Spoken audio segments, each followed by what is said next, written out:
92.7 big FM पर आप सुन रहे हैं यादों का edit box with Nilesh Mishra और मैं आपको सुनाने जा रहा हूं अकबर कादरी की लिखी कहानी ट्रेजेडी किंग बिना किसी एड ब्रेक के। नासिर भाई हमारे कैंपस की खास पर्सनालिटी थे। हमसे 2 साल सीनियर नासिर भाई यार्ड शहर से दिल्ली चले आए थे पढ़ने के लिए। हम फर्स्ट ईयर में थे, नासिर भाई थर्ड ईयर में।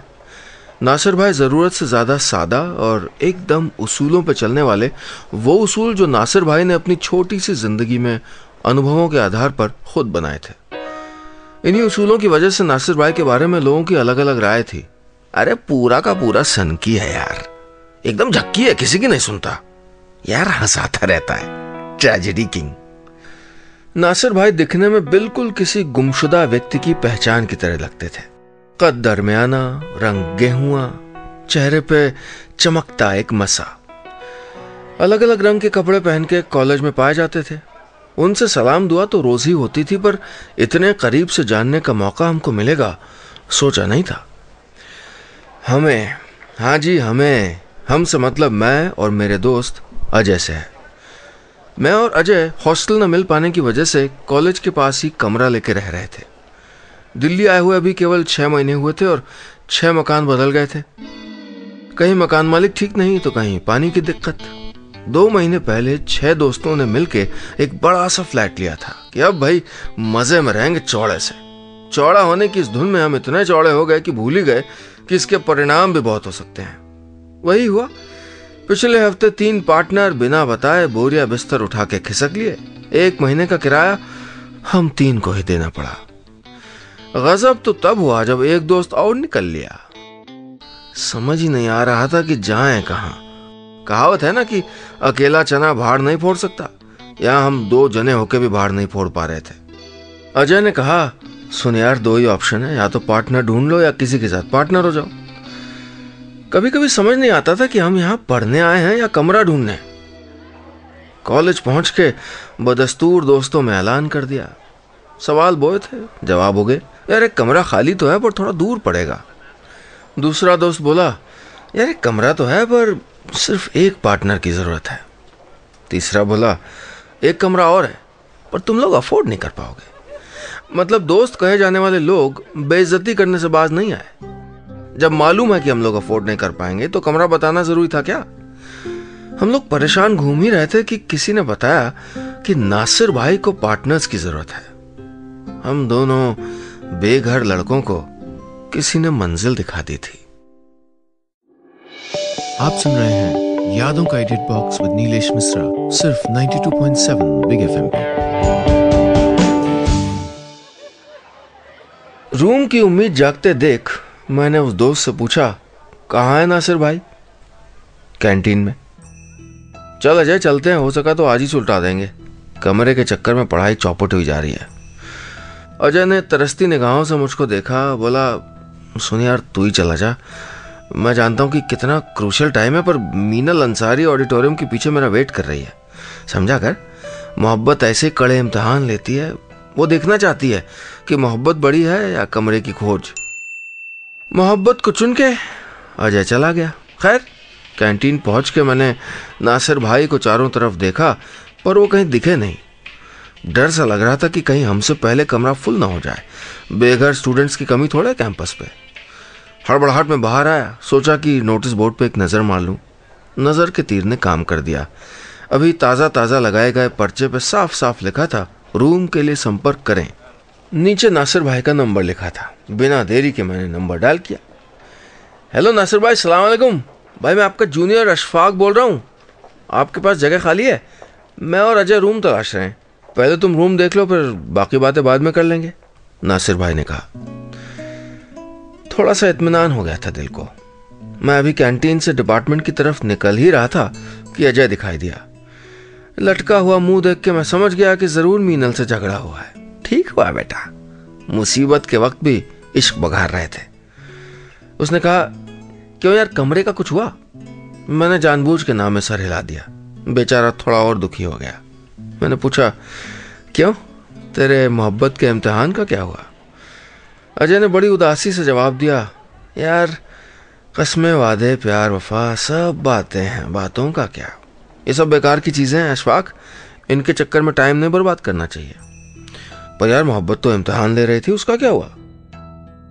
बेचारा चुप रहा। थोड़ी देर बाद मैंने कहा, अरे मीनल से झगड़ा हुआ क्या? जाके उसको मना ले। नासिर भाई के पास शाम को जाना है कमरा देखने। खींचने खिंचाने की दोस्ताना झड़प के बाद हमने तय कर लिया कि हम नासिर भाई के साथ शिफ्ट कर जाएंगे, बहुत तंग आ गए हैं। शाम को हम दोनों बिना किसी देर के नासिर भाई के रूम पे जा पहुंचे। नासिर भाई ने दरवाजा खोला, अंदर आने का इशारा किया और निगाहें हमारे जूतों पर डालते हुए बोले, जूते झाड़ के आना। डर के मारे हमने जूते बाहर उतार दिए। एकदम साफ सुथरा घर, कोने में छोटे से रैक पे किताबें रखी थी, स्टडी टेबल, दीवारों पे कोटेशन वाले कई पोस्टर, एक दुनिया का नक्शा, चमकता हुआ किचन। भला किसका मन नहीं करेगा यार रहने के लिए, वो भी तब जब अजय जैसा कोई रूममेट आपके साथ रह रहा हो, हफ्तों जिसके गंदे कपड़े गुसल खाने में सड़ते रहते हों, मोज़ों की बदबू को दबाने के लिए जो डीओ का इस्तेमाल करता हो, सर्दियों में हर हफ्ते जो सिर्फ एक बार नहाता हो। मैंने सोचा बेटा अजय यहां रहे तो सर्दियों में भी ठंडे पानी से नहाना पड़ेगा। आप सुन रहे हैं यादों का edit box with Nilesh Mishra, सिर्फ 92.7 बिग एफएम पे। रूम देखने के बाद नासिर भाई ने पैसों की बात की। किराया बजट के अंदर ही था। हमने रूम के लिए फौरन हाँ कर दिया। वहां से लौटते वक्त बड़ा हल्का लग रहा था। मैंने अजय से कहा, चलो यार टेंशन तो कम हुई। हाँ यार, अब कुछ भी हो जाए इम्तिहान से पहले कमरा नहीं छोड़ेंगे। सामान पैक करने में ज्यादा देर नहीं हुई। एक तो शिफ्टिंग के डर से हमने कभी सामान बढ़ने ही नहीं दिया। दूसरा, अजय ने अपने कपड़े और चीजें इतना बेतरतीब ढंग से ठूंस लिए थे बैग में कि मिनट भर में सारा सामान पैक हो गया। मैंने कहा भी, वो ऐसे क्यों ठूस रहा है, तय बना के रख। उसने अंगड़ाई लेते हुए कहा, ओए वहां जाके सारे कपड़े खूंटी पे टांग देने हैं और ये गीले कपड़े बाथरूम में, तो सजा के रखने का फायदा क्या है? अगले दिन तीनों बैगों में भरी हमारी पूरी दुनिया नासिर भाई के आशियाने पे आ गई। नासिर भाई बोले, चाय पी लो फिर लगा लेना सामान। नासिर भाई ने चाय चढ़ाई और बातें करने लगे। चलो अच्छा हुआ तुम लोग आ गए, नहीं तो हर किसी के साथ नहीं पड़ती मेरी। जानते हो मैंने अपने पिछले पार्टनर को क्यों निकाला? दोनों बेहद वाहियात किस्म के थे। कपड़े खूंटी पे फानूस की तरह लटकाए रहते थे, गीले कपड़े बाथरूम में पड़े रहते थे, 2-2 दिन तक अपने बिस्तर नहीं झाड़ते थे। मैं 1-1 घंटे में झाड़ता हूं बिस्तर। बस एक दिन मुझे गुस्सा आ गया। सुबह अल्टीमेटम दिया, शाम को बाहर। क्यों, ठीक किया ना? मैंने अजय की तरफ देखा। लड़खड़ाती आवाज में उसने कहा, जी बिल्कुल ठीक किया। निकाले गए उन पार्टनर्स के सिम्टम्स हम दोनों से काफी कुछ मिलते जुलते थे। अब देखना यह था कि नासिर भाई का अल्टीमेटम हमको कब मिलता है। वही हो गया था, आसमान से गिरे खजूर पे अटके। इतने में चाय के जलने की महक कमरे में भर गई। चाय उबलने लगी थी। अजय जल्दी से किचन की तरफ भागा और चाय में फूंक मारने लगा। न जाने नासिर भाई को क्या हुआ, वो फन फनाते हुए चीखे, दुत्कारने से तो ऐसा लगा जैसे नासिर भाई ने कोई कुत्ता किचन में देख लिया हो। अजय के कुछ समझ नहीं आया। उसने दाएं बाएं देखा पर कुत्ता कहीं नहीं था। पर नासिर भाई दाएं बाएं नहीं, सीधे अजय को देख रहे थे। वो समझ गया कि यह दुत्कार उसी के लिए थी। नासिर भाई ने चाय का बर्तन अपने हाथ में लेते हुए अजय से पूछा, तुम अंदर क्या लेते हो? अजय के कुछ समझ नहीं आया। नासिर भाई ने एक लंबी सांस ली और कहा, तुम लेते क्या हो? अजय ने झिझकते हुए कहा, मतलब हवा, सांस। हाँ, सांस में क्या लेते हो? अजय को अब समझ में आ गया था। वो बोला, हवा यानी ऑक्सीजन। हाँ, और छोड़ते क्या हो? नासिर भाई बोले, जी भाई कार्बन डाइऑक्साइड। और कार्बन डाइऑक्साइड सेहत के लिए कैसी है? जी भाई खराब। तो बेटा तुम जो चाय में फूंक मार रहे थे तो चाय में क्या जा रहा था? सारी चाय बेकार कर दी, आगे से ध्यान रखना। इतना कह के नासिर भाई ने सारी चाय सिंक में फेंक दी और दूसरी चाय चढ़ा दी। अभी अभी मिले ऑक्सीजन और कार्बन डाइऑक्साइड के इस अनोखे ज्ञान से हम दोनों ही स्तब्ध थे। हमें क्या पता था कि नासिर भाई के साथ रहना आगे किसी एडवेंचर से कम नहीं होगा। आप सुन रहे हैं यादों का edit box with Nilesh Mishra, सिर्फ 92.7 बिग एफएम पे। नासिर भाई के दिमाग में ठोसा ठुसाया ज्ञान इतना पक्का था कि लाख समझाने पर भी उन पर किसी बात का असर ही नहीं पड़ता। ज़्यादा कुछ कह भी नहीं सकते थे। पिछले पार्टनर्स के साथ हुई घटना हमेशा हमको आईना दिखाती रहती थी। कुल मिला के इस इम्तिहान तक तो यहाँ रहना ही था, सो समझौता ही ठीक समझा। कुछ तो अच्छा भी हुआ था। अजय के कपड़े अब बाथरूम में नहीं बालकनी में सूखते थे। बिस्तर बेचारा अब दिन में 2 बार झड़ता था। हालांकि नासिर भाई की हरकतें देख के कभी कभी बहुत हंसी भी आती थी। नासिर भाई को लोग ट्रेजेडी किंग क्यों कहते थे, ये बात अब समझ में आ रही थी। उनके साथ हर उस बात में ट्रेजेडी हो सकती थी जो हमारे लिए बहुत साधारण थी। मिसाल के तौर पे किचन तक जाना और पानी पीना कितनी साधारण सी बात है, और नासिर भाई के साथ ऐसा नहीं था। अक्सर किचन में जाते वक्त एक आवाज सी आती, देखा तो नासिर भाई अपना पैर पकड़े खड़े हैं। क्या हुआ? अरे यार, ये चौखट लग गई। सब्जी बनाते वक्त अगर तेल छिटक के नासिर भाई के ऊपर ना आया तो ये तेल की तौहीन है। कुकर की सीटी से निकलने वाली भाप से वो अक्सर जल जाया करते थे। शुरू में तो दया आती थी, लेकिन बाद में हंसी आने लगी थी। मैं और अजय शाम को कैंपस से वापस आने के बाद अक्सर बाहर किसी कॉफी शॉप या मार्केट की तरफ घूमने निकल जाते। मीनल भी वहीं आ जाती। हम बैठ के गप्पे मारते और नासिर भाई की बातें मीनल को बताते। जानती हो, आज हमने कपड़े मुलायम करना सीखे। मतलब? मीनल पूछती। मतलब यह कि नासिर भाई कपड़े सुखाने के बाद उनको घंटों दोनों हाथों से मलते रहते हैं ताकि वो मुलायम हो जाएं और बदन में न छिदें। हम सब हंस पड़े। वहां नासिर भाई अपने नियम के अनुसार शाम होते ही लैंप जला के पढ़ाई में जुटे हुए थे, पर उनका ध्यान उस दिन बार बार टूट रहा था। वो सोच रहे थे कि ये यो गर्दी करने वाले लड़के अपना समय यूं ही बर्बाद करते रहते हैं। लड़कियों के साथ घूमना, पार्टी करना, ये सब नासिर भाई को बिल्कुल पसंद नहीं था। नासिर भाई अभी कुछ और भी सोच पाते कि घड़ी का अलार्म बज गया और टेबल पे ही रखी अपनी छोटी सी लाल रंग की घड़ी को नासिर भाई ने थपकी देके बंद किया। उठ के किचन में चले गए। नीचे के रैक में से एक डब्बा निकाला। उसमें तमाम छोटी छोटी थैलियां थी। नासिर भाई ने एक थैली खोली और पाउडर नुमा एक भस्म चम्मच में रख के फाँक गए। उनका मुंह सिकुड़ गया। सिकुड़ा हुआ मुंह देख के कोई भी बता सकता था कि वो कितनी कड़वी है। ये वो भस्म थी जिसको नासिर भाई दिमाग बढ़ाने के लिए कई सालों से इस्तेमाल कर रहे थे। दिमाग बढ़ा कि नहीं ये तो नहीं पता, पर एग्जाम में नासिर भाई के नंबर सामान्य ही रहे थे। कभी कभी नासिर भाई को खींच भी होती। कमबख्त, मुझसे अच्छे तो ये लड़के हैं। दिन भर मस्ती, शाम को घूमना फिरना, और फिर एग्जाम से 10 दिन पहले पढ़ाई, और फिर भी नंबर ठीक ठाक आ जाते हैं। अपने आप पे शक करते हुए नासिर भाई अभी चहलकदमी कर ही रहे थे कि मैं और अजय कमरे पे वापस आ गए। हमने जूते बाहर उतारे, रूल्स के मुताबिक अंदर जाके पैर धोए। नासिर भाई ने अजय से पूछा, कहाँ से आ रहे हो? बस सीपी गए थे घूमने। नासिर भाई, इस बार आप न्यू ईयर पे क्या कर रहे हैं? चिंता में डूबे नासिर भाई ने कोई जवाब नहीं दिया। अचानक जैसे कमरा नासिर भाई के सूनेपन से भर गया था। आप सुन रहे हैं यादों का edit box with Nilesh Mishra, सिर्फ 92.7 बिग एफएम पे। नासिर भाई के उसूलों में न्यू ईयर को सेलिब्रेट करने का अपना अलग तरीका था।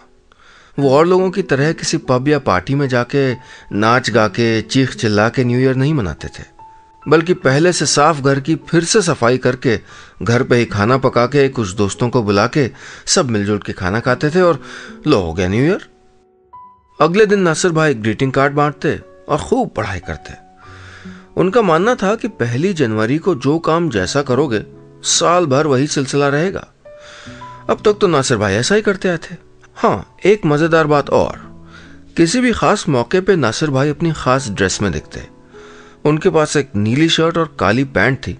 पता नहीं किन्हीं कारणों से नासिर भाई ये मानते थे कि जब भी वो नीली शर्ट और काली पैंट पहनते हैं धुएं उड़ा देते हैं। कैंपस में लोग कभी कभी उनकी बातों का मजाक भी बनाते थे। और नासिर, सेंट्रल कैंटीन से आ रहे हो? हाँ, क्यों? अरे मैंने कैंटीन से धुआं उड़ते देखा तो समझ गया कि तुम वही हो। सब ठहाका मार के हंस पड़ते।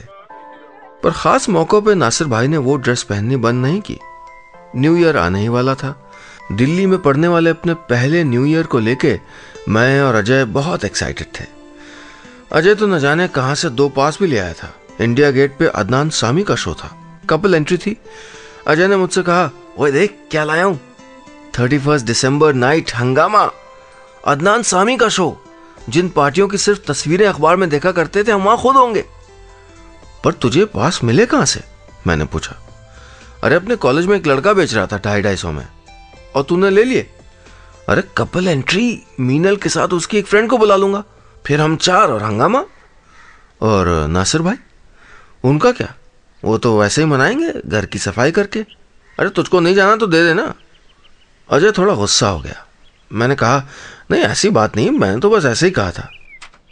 31 दिसंबर की शाम को हम जल्दी से रूम पे वापस आ गए। पहली बार दिल्ली में न्यू ईयर सेलिब्रेट करने का मौका जो मिला था।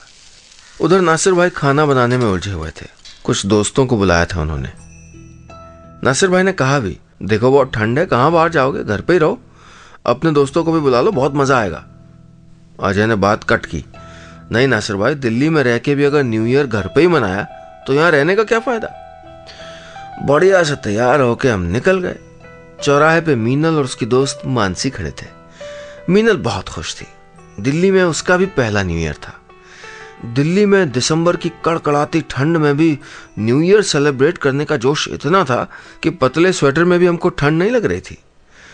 आज ऑटो कम दिख रहे थे। शो रात 10 बजे का था, इसलिए हम सीपी में घूमते रहे। ठंड और बढ़ गई थी।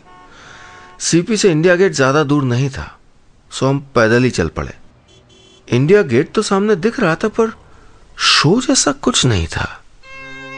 न कोई स्टेज, न कोई लाइटें, न कोई भीड़। हमें एहसास हो गया कि हम ठग लिए गए थे। मीनल गुस्से में उठी और चल दी। आप सुन रहे हैं यादों का edit box with Nilesh Mishra, सिर्फ 92.7 बिग एफएम पे।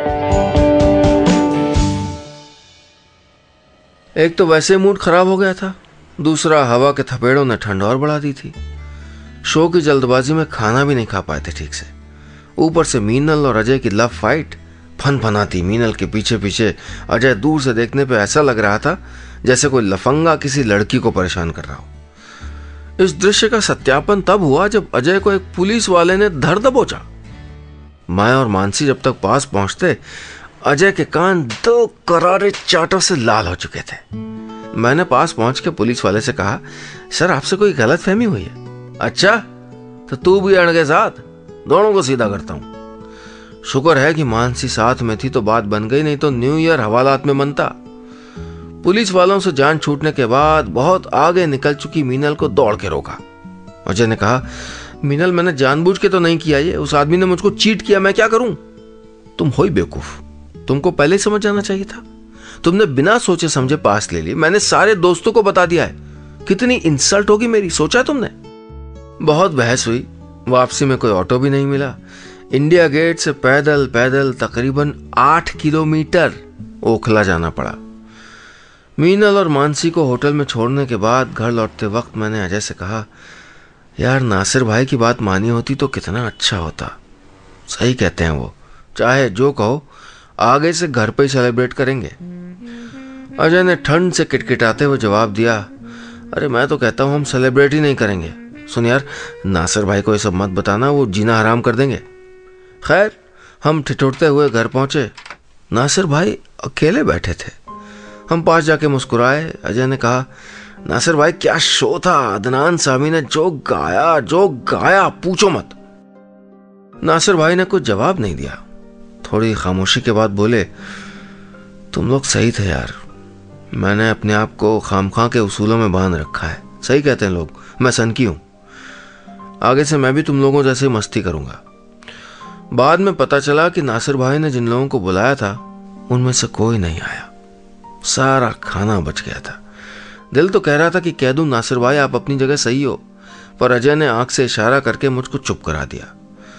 खाना बचा हुआ था और हम भूखे थे। अजय बोला, ऐसी भी क्या बात है नासिर भाई, खाना हम खा लेंगे, और हम तो आपसे पहले ही से कह रहे थे, छोड़िए इन दकियानुसी उसूलों को। ठीक सोचा है आपने। मैं अजय को देखता रह गया। खैर, हमने ठूस ठूस के खाया। उस दिन के बाद से नासिर भाई ने छोटी मोटी बातों पे टोकना बंद कर दिया। अगर अब चाय का कप गंदा भी रह जाए तो वो कुछ नहीं कहते थे। शाम को हमारे साथ घूमने भी आ जाते थे कभी कभी। हंसी मजाक में टाइम गुजरने लगा। 13 फरवरी की शाम को नासिर भाई अपनी नीली शर्ट और काली पैंट में तैयार बैठे थे। हम कमरे में पहुंचे तो बोले, तुम लोग कहां जा रहे हो वैलेंटाइंस डे ईव पे? कहीं नहीं नासिर भाई, आप कहां जा रहे हैं? हाँ, इंडिया गेट, लकी अली आ रहा है, नासिर भाई ने एक पास दिखाते हुए कहा। पास को देख के अजय चौंक सा गया। प्रिंटिंग बिल्कुल वैसी ही थी जैसी अदनान सामी के शो में थी। आपको ये कहां से मिला नासिर भाई? अरे कैंटीन में एक आदमी ने दिया, सिर्फ 250 रुपए में। इतना कह के नासिर भाई निकल गए। अजय और मुझको समझ नहीं आ रहा था कि आगे क्या होगा।